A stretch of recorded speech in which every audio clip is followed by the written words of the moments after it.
Lecture का topic है bore quantum mechanical atomic model. हम इस बोर के मॉडल के बारे में पोस्टुलेट्स पढ़ेंगे, उसके फेवर में क्या क्या बातें वो पढ़ेंगे और उसकी क्या ड्रॉबैक्स है उसके बारे में पढ़ेंगे।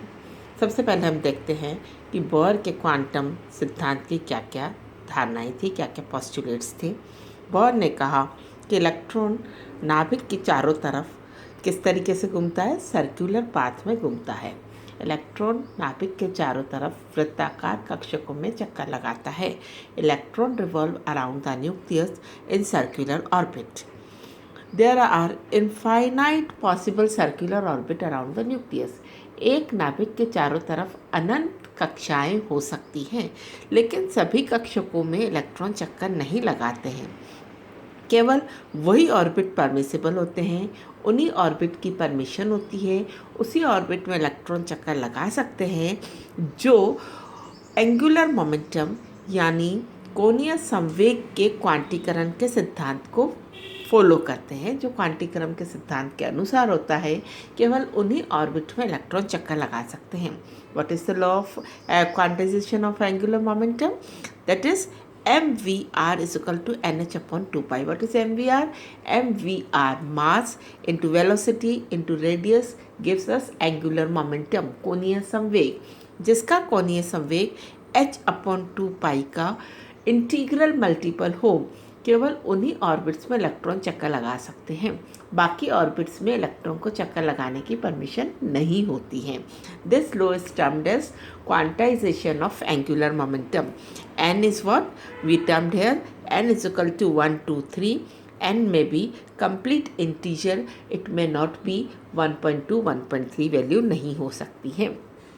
चौथा पोस्टुलेट, जब इलेक्ट्रॉन इन ऑर्बिट में चक्कर लगाता है तो इसकी ऊर्जा का मान स्थायी रहता है, इसलिए इसे स्थायी कक्षक कहा जाता है, इसलिए इसे स्टेशनरी ऑर्बिट्स कहा जाता है। इन्हें क्या कहा जाता है? स्टेशनरी ऑर्बिट या स्थायी कक्षक कहा जाता है। नेक्स्ट, अगर इलेक्ट्रॉन जब तक एक पर्टिकुलर कक्षक में है तब तक ना तो ऊर्जा का अवशोषण करता है ना ही ऊर्जा बाहर निकालता है, लेकिन जब इलेक्ट्रॉन एक ऊर्जा स्तर से दूसरे ऊर्जा स्तर में जाता है तब वो या तो एनर्जी का एमिट करता है या एब्जॉर्ब करता है। इन स्टेशनरी ऑर्बिट्स को हम और क्या नाम दे सकते हैं?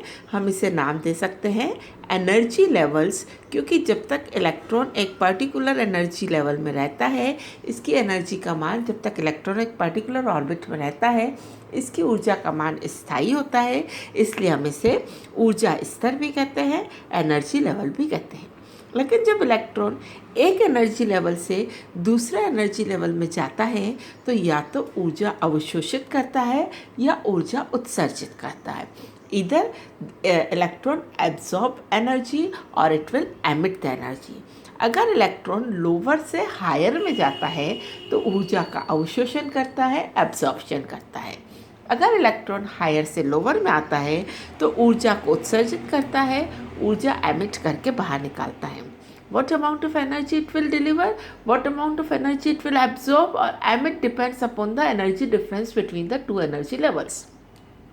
अगर इलेक्ट्रॉन 2 से 1 में आ रहा है तो हायर से लोअर में आ रहा है, तो E2 माइनस E1 की जितनी एनर्जी होगी वो पैकेट्स के रूप में h न्यू फोटोन्स के रूप में एब्जॉर्ब करेगा। E2 से E1 में आएगा तो उत्सर्जित करेगा, E1 से E2 में जाएगा तो एब्जॉर्ब करेगा। ठीक है, जब तक इलेक्ट्रॉन किसी तरीके की ऊर्जा का अवशोषण या उत्सर्जन नहीं करता है तो वह स्टेशनरी स्टेट में रहता है।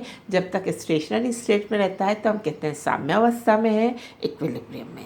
ये सारे बोहर के पोस्टुलेट थे। बोहर के क्वांटम मैकेनिकल एटॉमिक मॉडल के 2-3 फेवर में बात थी। पहली बात तो उसके फेवर में थी कि ये एविडेंस इसके फेवर में क्या था? पहला ये था कि बोहर का मॉडल हाइड्रोजन और हाइड्रोजन लाइक एटम को बहुत अच्छी तरीके से एक्सप्लेन कर सकता है। It means Bohr atomic model can easily explain the atomic structure in the atom having one electron system को बहुत अच्छी तरीके से समझा सका। लेकिन 1 इलेक्ट्रॉन से ज़्यादा इलेक्ट्रॉन होते हैं तो बोहर का मॉडल उसे नहीं समझा पाता है। दूसरी बात, बोर ने अपने फार्मूले के बेस पर किसका कैलकुलेशन किया?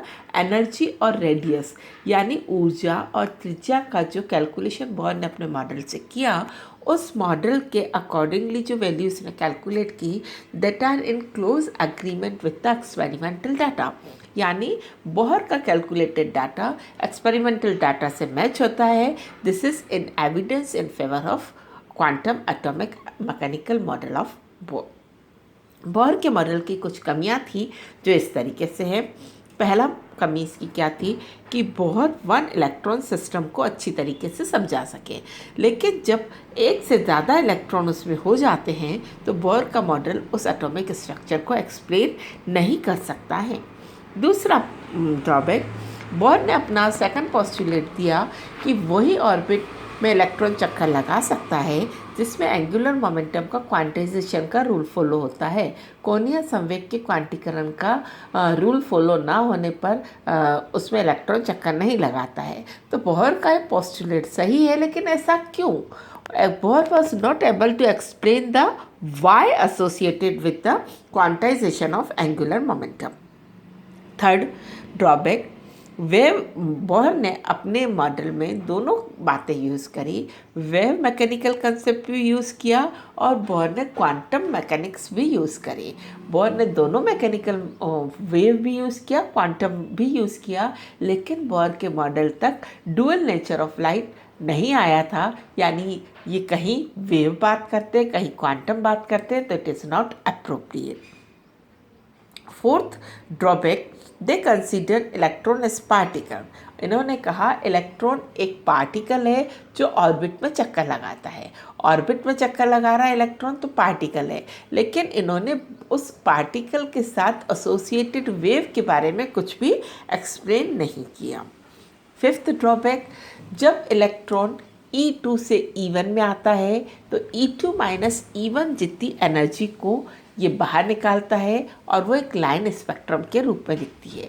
लेकिन जब अच्छे स्पेक्ट्रोमीटर्स हमारे पास आ गए तो हमें पता लगा कि ये एक लाइन नहीं है, ये लाइन की जगह एक ग्रुप ऑफ लाइन है जिसे हम क्या बोलते हैं? बैंड स्पेक्ट्रम है। तो Bohr was able to explain the blind spectrum, but Bohr can not explain why we get the band spectrum. एक लाइन को बोर समझा सके कि E2 minus E1 is equal to h nu जितनी energy लेकर के इलेक्ट्रॉन एक level से दूसरे लेवल में जाता है, लेकिन एक लाइन की जगह ग्रुप ऑफ लाइन आती है, उस बैंड स्पेक्ट्रम को Bohr was not able to explain. Sixth drawback, Bohr was not able to explain the Zeeman effect and Stark Prabha. What is Zeeman effect? Splitting of spectral line in presence of magnetic field is Zeeman effect, and splitting of spectral line in presence of electric field is Stark effect. यानी विद्युत और चुंबकीय क्षेत्र की उपस्थिति में जब एक स्पेक्ट्रम रेखा का विभक्तिकरण हो जाता है तो ऐसा क्यों होता है? बोर इस बात को नहीं समझा पाए। Last drawback of Bohr model कि हाइजेनबर्ग अनसर्टेनिटी प्रिंसिपल को नहीं एक्सप्लेन कर पाए। हाइजेनबर्ग अनसर्टेनिटी प्रिंसिपल अनिश्चितता का सिद्धांत यूनिवर्सल लॉ है, इसका कोई अपवाद ना आज तक मिला है ना मिल सकेगा। हाइजेनबर्ग अनसर्टेनिटी प्रिंसिपल क्या कहता है कि short moving particle, small microscopic moving particle, दो कंडीशन क्या है? एक तो सूक्ष्म होना चाहिए और एक मूविंग पार्टिकल है, वो हमारा इलेक्ट्रॉन है। उसकी एक ही समय में पोजीशन और एनर्जी का सही कैलकुलेशन नहीं किया जा सकता है। अगर हम उसकी पोजीशन को एग्जैक्टली मेजर करते हैं तो उसकी वेलोसिटी अनसर्टेन हो जाती है। अगर हम उसकी वेलोसिटी को एग्जैक्टली मेजर करते हैं तो उसकी पोजीशन अनसर्टेन हो जाती है। लेकिन हमने अभी इसके फेवर में एविडेंस में क्या पढ़ा था? हमने कहा था Bohr was able to explain both energy and radius exact agreement with the experimental data.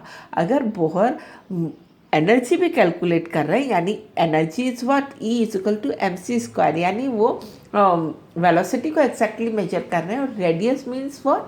Position को एक्जैक्टली मेजर कर रहे हैं। These two things are against the Heisenberg uncertainty principle, जो बोर एक्सप्लेन नहीं कर सके। Thank you very much.